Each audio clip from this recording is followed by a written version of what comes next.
And here's the last season, the season of harvest. There's an interesting phrase from an ancient prophet, and it says, "In due season, your harvest will come." First, harvest cannot come unless you're due. Harvest does not come to those who did not plant all those months ago called the spring.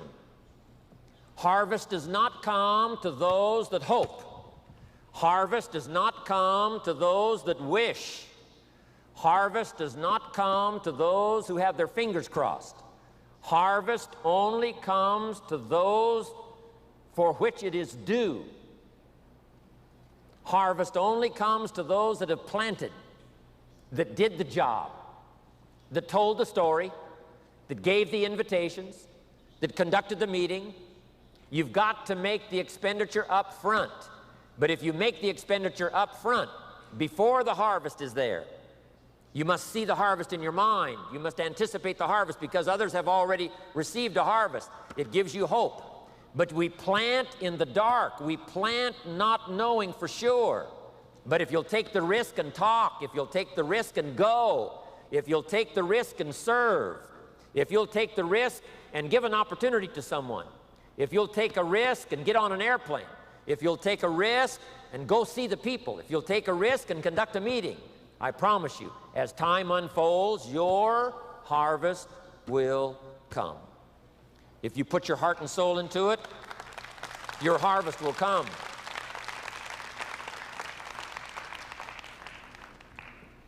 I want that to happen for you. The lesson of the seasons. One is to hang in there when the nights are long. Hang in there when the winters are tough. Hang in there when the reverses come. Hang in there if you happen to get ill for a while. Hang in there when discouraging times come. Number two, take advantage of the spring, the people you meet. Take advantage of a chance to conduct a meeting. Take advantage of a chance to make a phone call. Take advantage of a chance to write a letter. Take advantage of a chance to hand somebody the Herbalife opportunity and see what kind of miracle might come from that. Take advantage. And number three, in the summer, give life like a mother. Fight enemies like a father. Look over your organization like a shepherd would look over the flock, the sheep. Take care of it as a leader should, but also fight the enemies for people that cannot fight for themselves. You've got to look after a little baby that first cannot look after itself.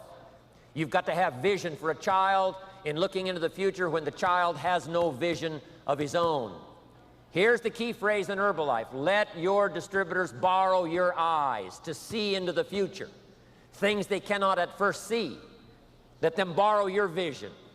That's what we constantly do with Mark. Mark looks out into the future. I remember when Mark said, we're going to do 400 million. I said, Mark, are you going to say it publicly? He said, yes. I said, Mark,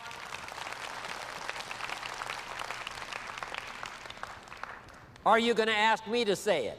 Yes, he said, I'm going to ask you to say it publicly. We're going to get to 400 million.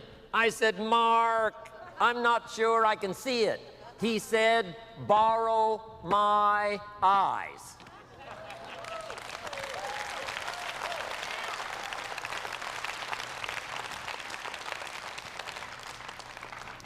And just like a mother and a father who lend their vision to their children who cannot see it at first, I'm asking you to be such a mother and such a father to your own organization to help them see things they cannot at first see. Because in due season, plenty of testimonials here, plenty of proof positive that you can start all those years ago and put yourself through the paces, make the sacrifices, and see the people, and the harvest finally comes. Not only the harvest of money, but the harvest of good health, the harvest of heart and soul, the harvest of taking a lot of good people with you as you make the Herbalife journey. Your harvest will come.